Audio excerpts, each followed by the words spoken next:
Hi! Today, I am going to be talking about a topic that is really close to my heart. The title that is at the top of my head is that creativity is a spiritual act.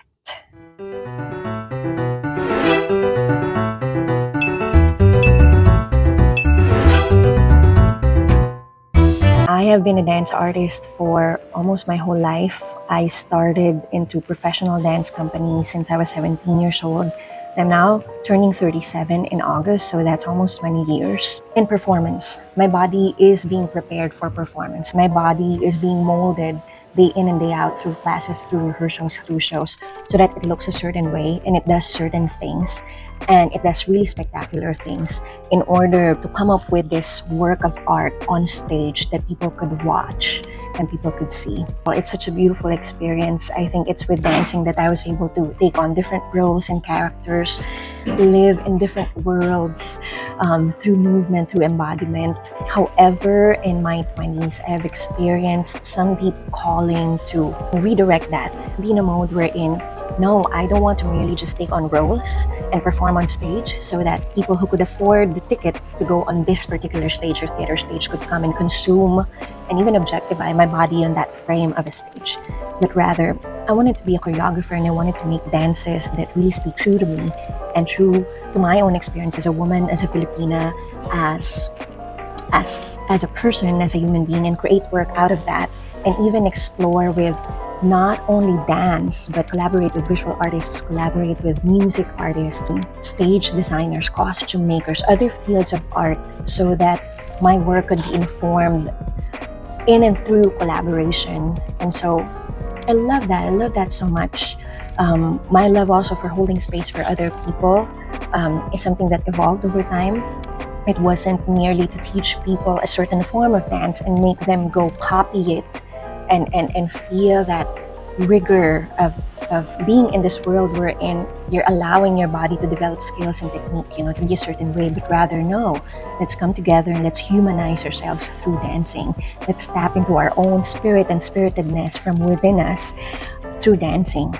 Let us lose ourselves in our bodies and in the moment so that we can find ourselves, so that we can do this work that is in the body and through the body. We've been civilized so much by society to act a certain way, move a certain way, look a certain way, to be valid in the world or successful in the world, that we forget our rawness, our humanness. And dance had become my tool for that. And sharing dance to others, especially for those who claim they don't have any dance background, is my tool for them to experience that. Now I'm sharing this because dance has become a really spiritual practice for me.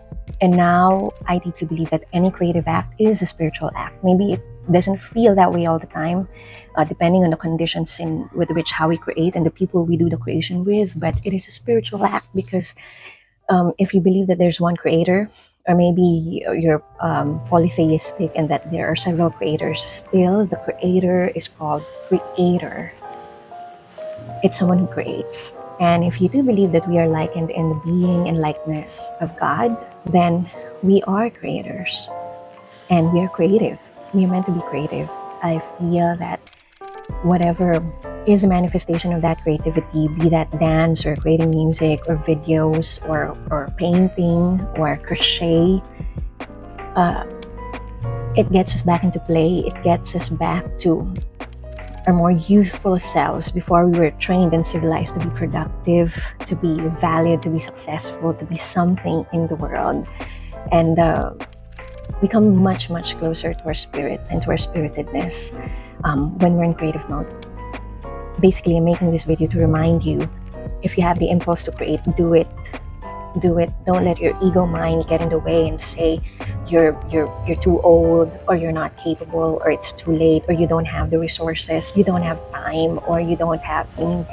These are programmings. These are programmed in how we think. I hope you look into that. You look into where those things are coming from and challenge yourself, challenge those thoughts. I always say in my meditation classes, just because we think something, it doesn't mean it's true. We think like thousands and thousands of thoughts in a day. Just because we think something, it doesn't mean it's true.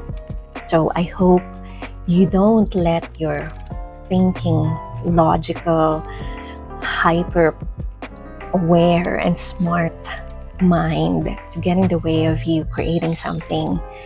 Who knows? Maybe that creation could blossom into something else or something big, or it could change your life completely in a beautiful way. And if not, it could be a beautiful hobby that is great for your mental and emotional and even spiritual health, because you get some moments wherein you're in play, you're in creativity, you're in flow, and it's a very different and even special kind of rest for your mind and your emotions. So that is that. Please leave comments in the comment section below, anything about your creativity or what you're creating, and if you feel or believe that it is also a spiritual act. And I will see you again next week. I send you so much love. Stay creative.